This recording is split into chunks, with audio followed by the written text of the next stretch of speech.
The Haryana Legislative Assembly or the Haryana Vidhan Sabha is the unicameral state legislature of Haryana state in India. The seat of the Vidhan Sabha at Chandigarh, the capital of the state. The Vidhan Sabha comprises 90 members of Legislative Assembly, directly elected from single-seat constituencies. The term of office is 5 years. The body was founded in 1966 when the state was created from part of the state of Punjab by the Punjab Reorganisation Act, 1966. The House initially had 54 seats, 10 reserved for scheduled castes. This was increased to 81 seats in March 1967 and to 90 seats in 1977.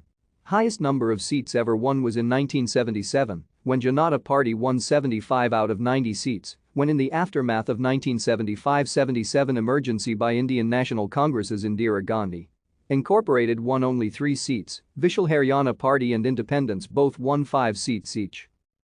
Since the formation of Haryana in 1966, the state politics became infamously dominated by the nepotistic clans of 5 political dynasts, Lal Trio as well as the Huda clan and Rao Birinder clan. Thank you for watching. Like and subscribe if you would like to view more of our videos. Have a nice day.